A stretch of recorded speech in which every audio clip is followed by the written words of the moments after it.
We will be starting in 4 minutes.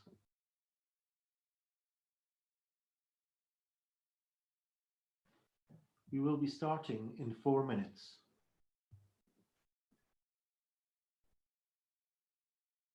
We will be starting in 4 minutes.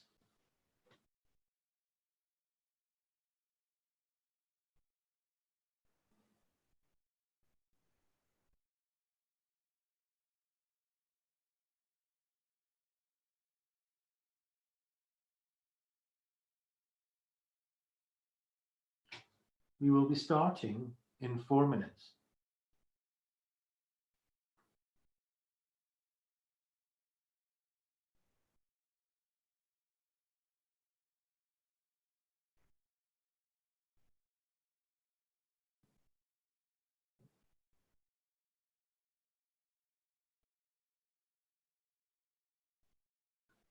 We will be starting in 3 minutes.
Hi, hello, see if it's working.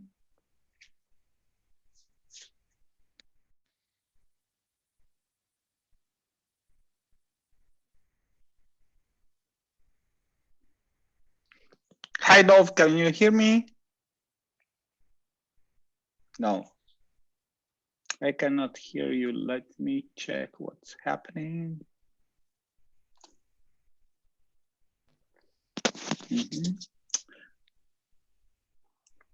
Let's try this way. Can you hear me? I cannot hear you. Hold on 1 second. I'm trying to check what's happening.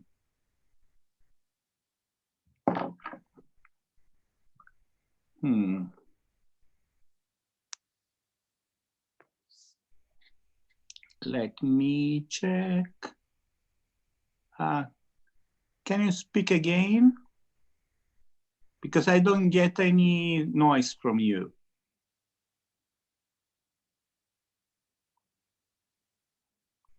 No, it's not because it's disconnected.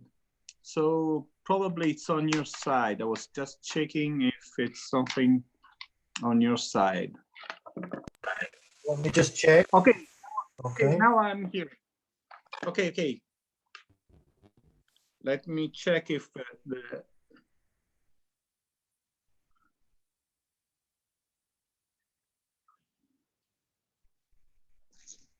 Okay. No sound anymore.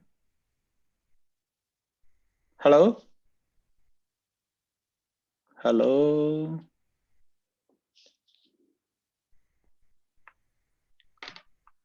Dov, I don't get any sound anymore from you.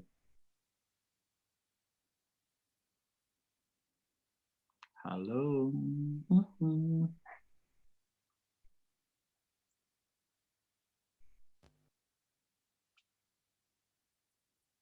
Hello?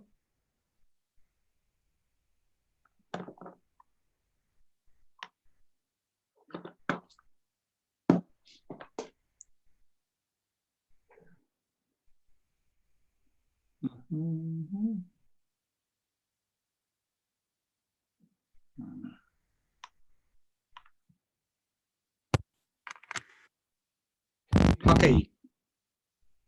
I'm hearing something.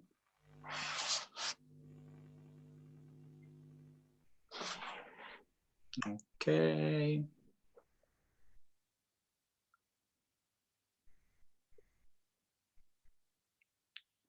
Hello?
Mhm.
Nanni? Nanni? Dov, can you hear me? Yeah, can you hear me now? Yeah. And you? Okay. Yeah, I can hear you. There was something wrong on my end. But okay. Okay. It's okay. Can you see me? Yes. Okay, wonderful. Let's move. All right, so a little bit of a technical delay, but we're back on again. Just let that everything is going through to the feed.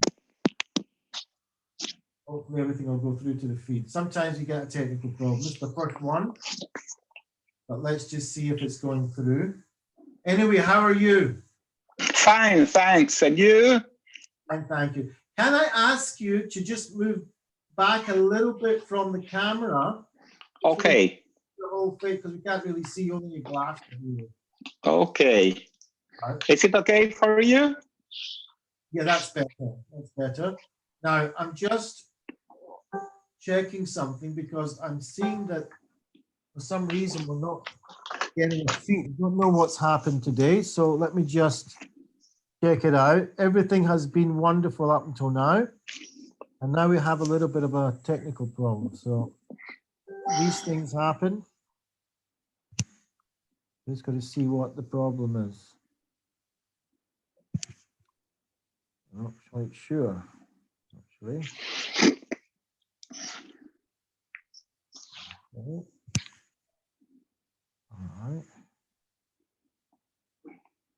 So let's just see if anything's coming in, because it's not coming into my feed. I don't want us to lose that. So hold on.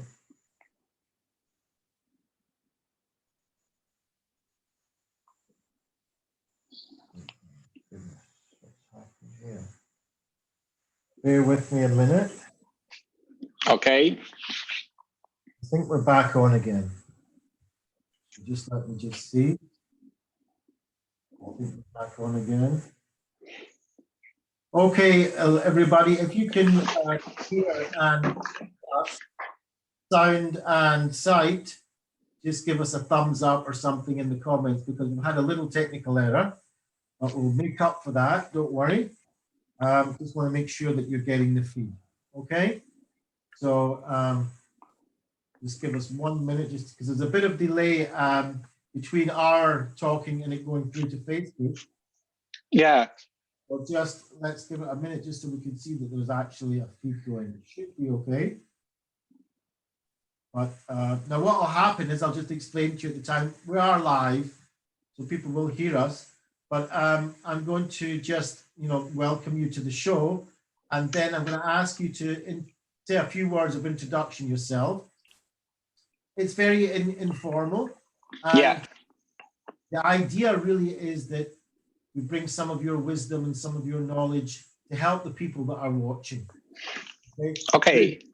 There's something special about you, apart from the fact that you're an amazing personality, of course. And but what's really special is that you are in Italy, right? Yeah. I think that is really significant at this time, just to tell us what's going, on with you guys over there.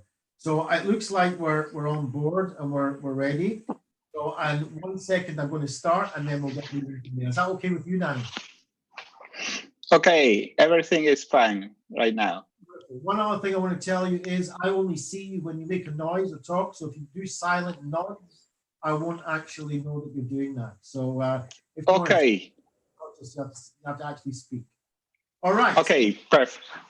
And here we go. So hello, everybody, and good evening, and welcome to the virtual conference live talks with myself, Dov Ben Yaakov Kurtzman.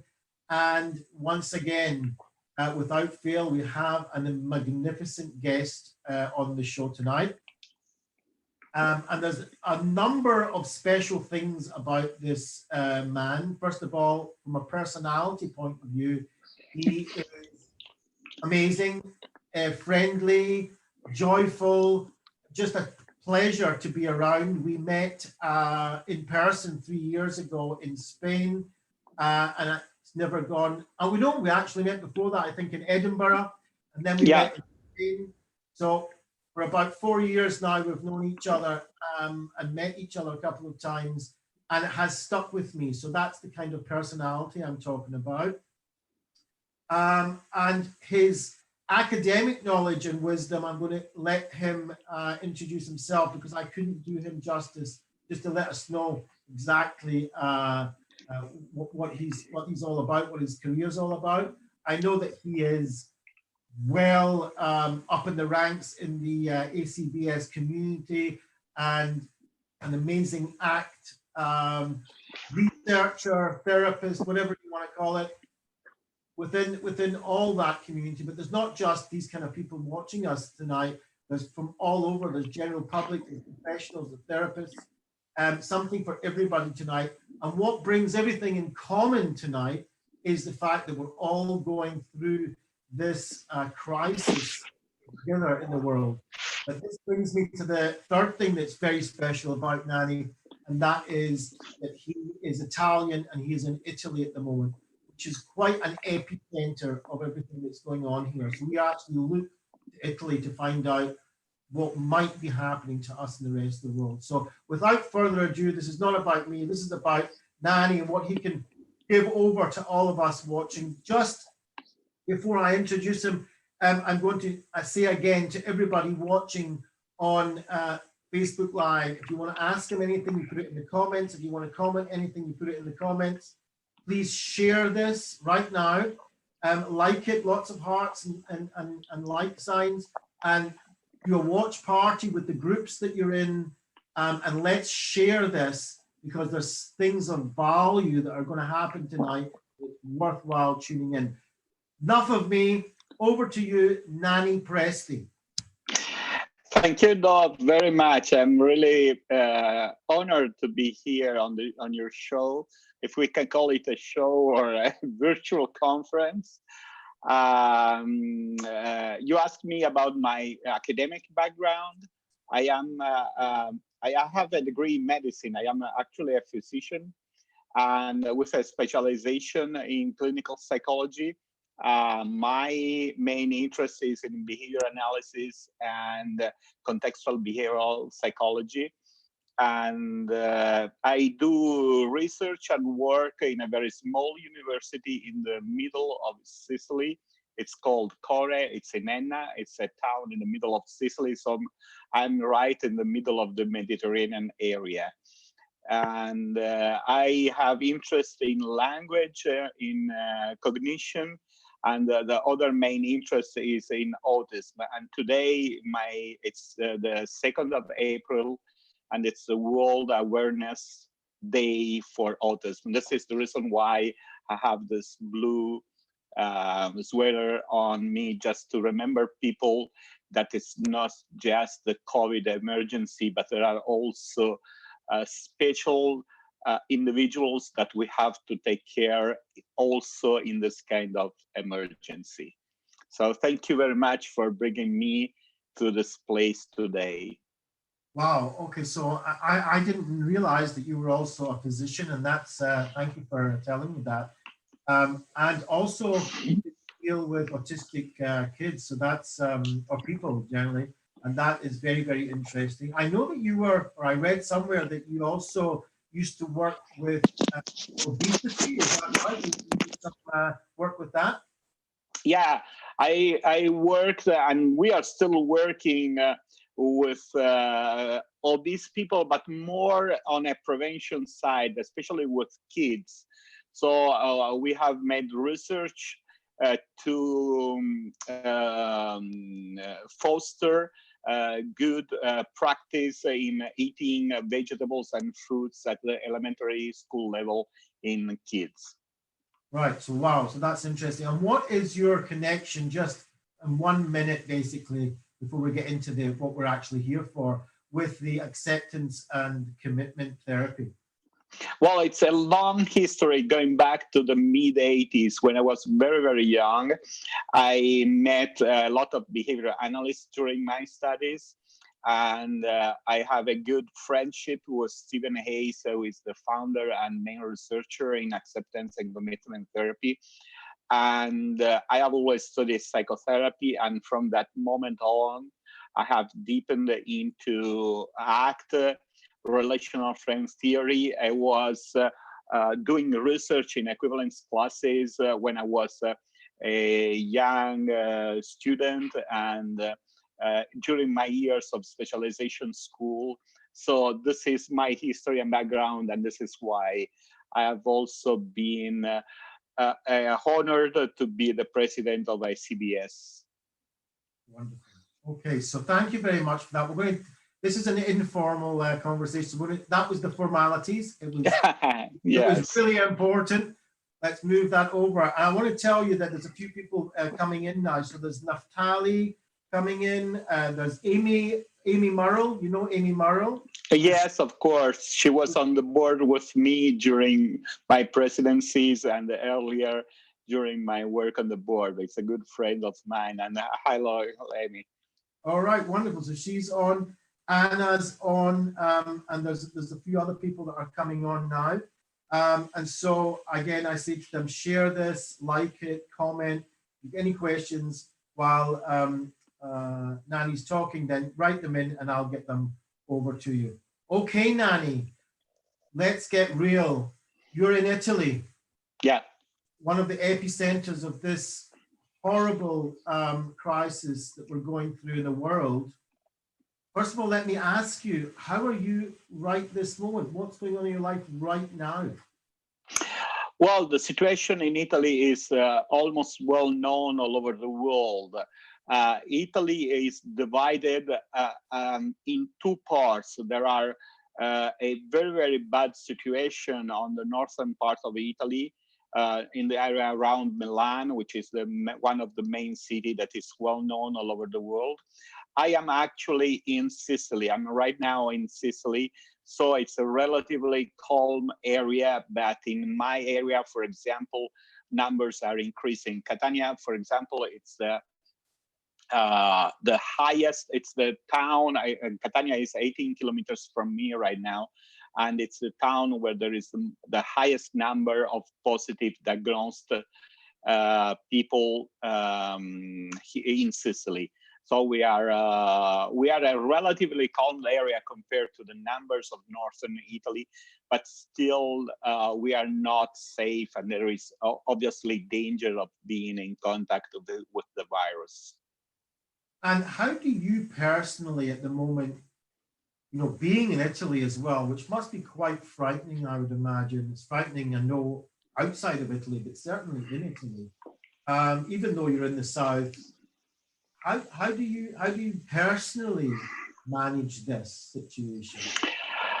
Well, it's not an easy situation, Dov, to tell the truth, because all of us, it's not about me, but also about the people that I know and the people that are living in other parts of Italy.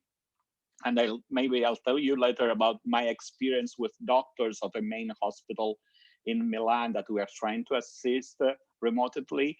But it's a very awkward experience, something that you have never been inside. I mean, I have been trained in medicine, so we know about emergencies, we know about things that frighten people, but this is such an invisible danger, and that all things that you know you are placed in a territory of absolute uncertainty, where you fear and you're afraid that your beloved one could get infected and could probably die. Actually, and now I am in my parents' home. My parents are very old, and so the person that was looking after her couldn't come in this situation. So I went back home and I'm staying with my parents. So I have this kind of feeling that there is a danger outside. And my cousin, for example, in northern Italy, have been infected and quarantined at home. Luckily, they have overcome the infection, but everyone that I speak with has at least one relative or one friend who is ill or has died. So there is this sense of danger and of contamination from a very invisible enemy that we are facing. I'm going to take advantage, I didn't plan this, but I'm going to take advantage of the fact that you also have a medical background, you're a physician, as well as a behavioral scientist. But I'm going to ask you this because I hear it all the time, and that is what people have been dying before. There's been infections before. There's been viruses before. It's not something new to the human race. Thousands and thousands of people die every year from influenza. Maybe you could give an insight into what is so, apart from the fact that this is a new virus, what is it that's so special about this virus that we had to quarantine ourselves around the world, shutting down everything? I mean, Italy, as an example, but there's other countries, has never seen such a shutdown in the history of Italy. And yet we're talking about a virus, which is something that is known to human beings. What is it that's special about this that warrants this kind of reaction? Well, if you think, for example, to Ebola virus is more dangerous and more lethal than COVID virus. However, the way it's transmitted, it's completely different, and paradoxically made it more under control. In the ACBS community, for example, there have been people who have worked in that area to change the specific behavior that were linked to the transmission. So for people that don't know how the Ebola virus is transmitted, it is transmitted from the dead body to the living body. And the reason why it was transmitted in that area in Africa, it's because their religious practices were related to taking care of the body for 1 week, kissing the body, and so there was this kind of danger. So once a person was infected, all the village got the virus. So that virus was dangerous and more problematic than COVID, but changing the behavior of the people stopped the infection. This virus is completely different, so it's less lethal, but it can be it can spread more easily because it's spreading like an influenza, a flu virus, but it's more the consequences. It affects. If you look at data, it affects more or less only 10% of people very badly, and the other 80 to 90%, it's more like a bad cough or a bad flu. So this was something that somewhat tricked the people to think that it was not such a virus. But the problem is with those people that are in the range of very, very severe ill people.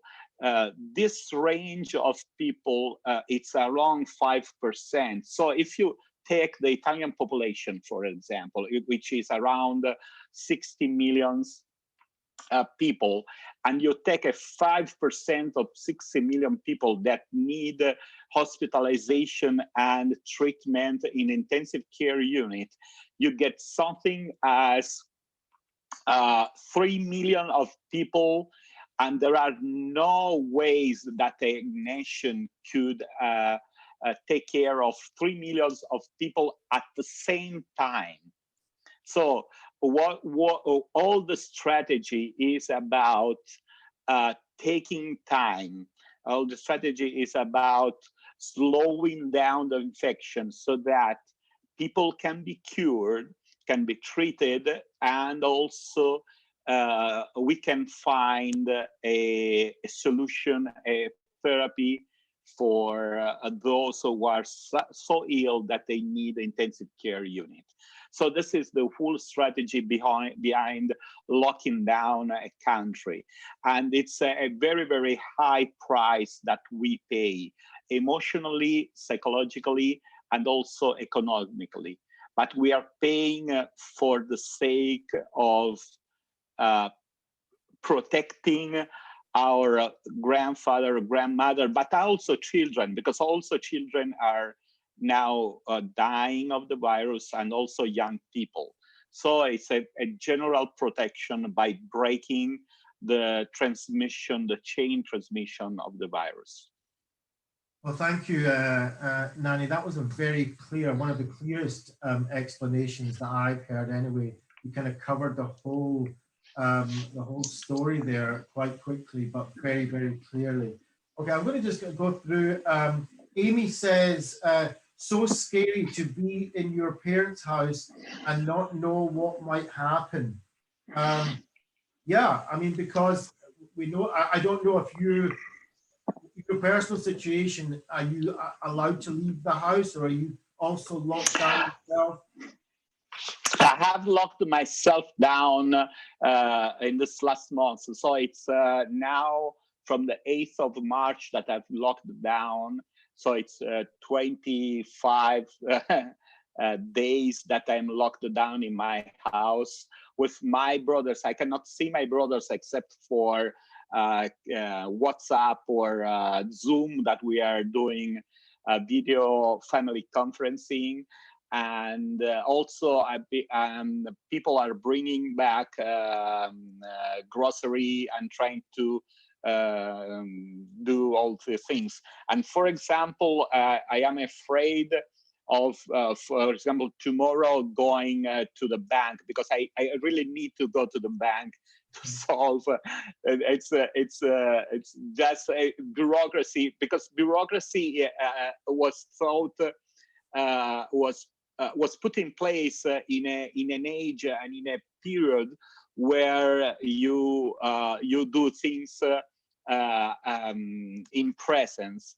And so we are stuck, for example, in some kind of bureaucracy. So I'm thinking about tomorrow, how I can go to the bank, sign the documents that I have to sign, and get back safely, not for myself, and I am also at risk given the age that I have, but also for my parents, so that I can bring back things home in a way that can be safe for them. So it's scary. Yes, Amy, it's a little bit scary.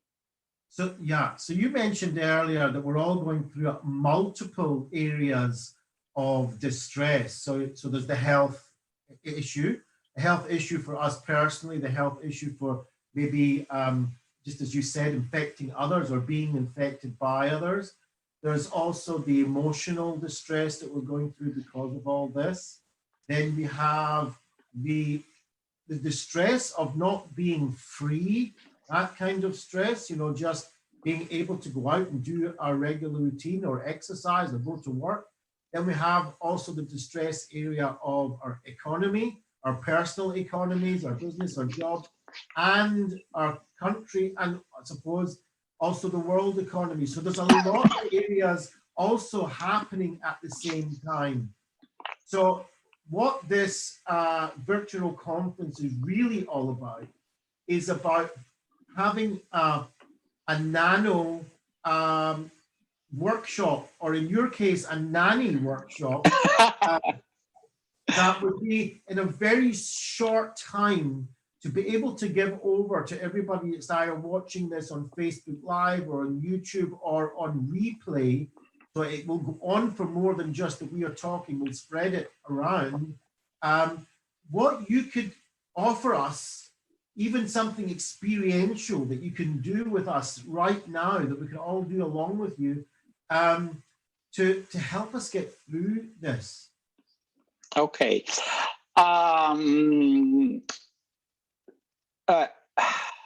It's really challenging what you're asking me right now. I'll let you know what I am doing and what I can offer to people that are watching this video. First of all, get in touch with your sadness and your anxiety. You will experience, from my point of view, and I'm talking from people who have been touched by this experience before any other, at least in the Western world, in a way we can freely communicate, because we couldn't hear the voices from China. But if you can hear my voice, there is a lot of anxiety, but there is a lot of sadness in this experience. One sadness comes from the fact that people cannot touch each other, and you know how touchy and warm are Italian people. Yeah. And so there is a lack of comfort in the way you know it. You cannot go back home and be cuddled or be embraced by your dear people. The other thing that it's very sad in the situation in Italy is, for example, that funerals are prohibited. So you cannot say hello to your dearest person that has died. And sometimes it's also the other way around. There is no way of saying hello to each other. And so there is also this pain in our heart right now. And we are living that pain in first person, not only because someone close by is touched, but because also our friends are touched by this situation. So I would bring you in that place where there is still hope, because you can bring your sorrow with you. One thing that acceptance and commitment taught me is about bringing your pain with you, bringing your emotions with you, bringing your anxiety with you. You are rich in that emotion and that anxiety. You are. There is something that anxiety tells you and that sadness tells you about the people you love, the things that you care about, the things that you value in your life. So if we can touch,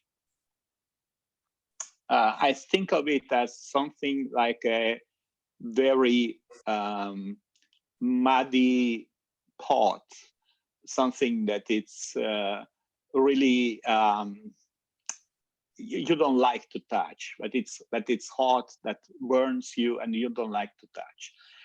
But in that part, if you are able to get inside that part, there is a lot to be happy with.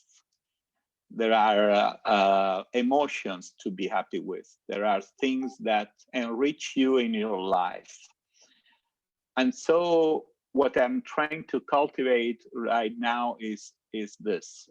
I do a lot of things. I get in touch with people. I get in touch with you. I know that it's not easy to speak in this way, because there are people that are watching me or will watch me later, but that I don't have the possibility to relate in real time. But I know that I can relate them because you are talking about them, the people that are online right now.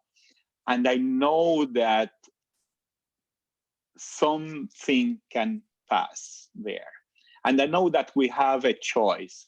We can choose what we want to be at any time, at any moment. Even in the worst situation, the real freedom that you have is that you can choose what you want to be. The virus can tell you everything. The system, the economic system can collapse, and still you can choose what you want to be in that moment. So this is the way I'm acting right now, to choose what I want to be. The person that you described, I try to get that person very often. And for example, what I did is that I am in my room when I was adolescent and the very beginning of the university age. So I went back to my life. There is no poster of Bo Derek on the wall, and but still there is there. So what I did was to get in touch with those particular emotions that were my past, and I couldn't imagine being here in the future.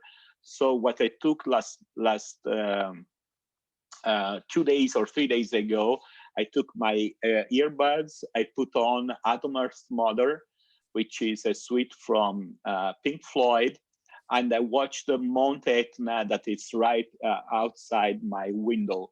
The thing that I was doing when I was adolescent with the low mood or your first love that was broken. So I went back to that situation. And I should say I cried a lot. And I'm really emotional right now. But these things are important to me. You can get back to the things that are important. And from that perspective, try to live in the world right as it is right now. I don't know how much experiential is this for you, but this is my vision right now. Are you kidding? Are you kidding? That was so experiential. I mean, I'm brought to tears almost. I mean, I can feel the thickness of the emotion. I can feel I'm right with you, right next to you right now. Believe me. Thank you. The sadness. Yeah, the sadness and the grief and the loss and the getting in touch with that, like you said, something that is difficult to do, but when it's so thick, I think we really, just like you said, we really need to stop and just touch this. We just have to, there's no getting away from it. And it would only be, I think, disadvantage to us if we were to try to block that out. So I really get what you're saying about just first of all being in touch with that. That's so important. And I feel it from you. I mean, it's actually mirroring inside of me, and it brought me to the sadness in my life, and it's really important that I remember that. It's really important that I get in touch with my own distance I am from my elderly mother that I can't see or speak to her at the moment, and my children and my grandchildren, and being on my own here at certain times of the year. So yeah, that sadness. My son told me that he knows so many people in Crown Heights and in the United States that are dying, and it's getting in touch with that, and that's what you brought me to, and I'm sure those other people that are listening to this. But yeah, what I see and what I feel is that hope that's coming out of that you mentioned, that choice of choosing to feel the sadness, to take the anxiety, to take the emotion with us on that journey of hope. And that's amazing. And to choose how you want to be, even in the midst of grief, even in the midst of sadness, even in the midst, like you were saying there, even if there's even if your economy is taken away from you, even if things are taken away from you, you can still choose how you live. It reminds me very much of what Viktor Frankl has said, and he was in the midst of the death camps in the Holocaust, and he still chose to connect with meaning, connect with hope, and said actually that those who did had a much better chance of getting through this, better chance of surviving this, better chance of building a future after this. And that is what I've taken from you right now. And I thank you very much, even though it's a bit difficult for me to actually speak right now, but you've taken me right to the heart of that emotion, that pain, and that hope. Thank you, Dov. I was just thinking about Viktor Frankl. I have mentioned him. I mentioned him many, many times during this month of staying at home in quarantine. And I was just thinking of of his lesson of being able to choose to stay in the worst place in the world where you can do only one thing, staying with people that are, and staying with them purposely to accompany those people to death. Yeah. And he chose it purposely, and he felt free. So what we can do is to choose purposely, to give a meaning to every bits and pieces of our actions. And this is really refreshing. To choose purposefully. I'm just going to go over now those who are writing into us. So Norman says, although we cannot touch each other physically, but it would be so much more difficult without the video and the conferencing. So we have to have certain gratitude that we have some sort of connection. We can do this now, and we can see our loved ones and be in touch, you said, with your brother and so on.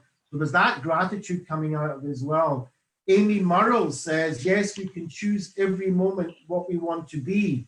And Amy was such an amazing guest of mine because, as you know, she goes through something like this almost every day of her life. Yeah, I know. She's a hero in my eyes. A hero in my eyes also. and you're going to get me crying in a minute. I'm going to hang on here. So Norman says, good advice, breathe in the air, don't be afraid to care. I think a reference to your Pink Floyd there, Dark Side. Yes. Well, Breathe is another album. Yes, exactly. It's Dark Side of the Moon. Yeah, Dark Side of the Moon. So Amy says, yes, it reminds me of Viktor Frankl too. And Norman writes in about Viktor Frankl, everything can be taken from a man but one thing, the last of the human freedoms, to choose one's attitude in any given circumstances. So yeah, I think you've touched us that are listening to you exactly what I wanted to be able to offer them. I want people that are tuning into this, that are listening to this, to give them opportunities to speak with somebody like yourself, which some of them might not even have had ever the opportunity to meet you. And I want to bring that to people, and you've not disappointed me in any way, Nanni. No. I really appreciate it. Yeah, thank you very much for bringing me here and for allowing me to talk to people that I don't know and I cannot touch in my life, but still, this is a wonderful mean that we can transmit things from one person to another person, and by doing this, we can touch people that also go to next generations. So we live also to touch them. And thank you for giving me the opportunity to be with you and with the people that are watching this video, even after it's finished recorded. Sorry, thank you. And Miri Moore, just to finish off, says, oh, first of all, Kelly Wilson's here. Hi, Kelly. Nanni, my friend, Diana and I are happy just seeing your face and hearing your voice. And Miri Moore says, the freedom to choose gives a sense of meaning. Nanni Presti, I thank you very much for joining me. Take care, be safe, and be healthy. Thank you very much. See you soon outside this bad storm. See you soon. I want to hug you very, very soon, Dolph. Thank you very much, Nanni. Take care. Bye-bye. Bye.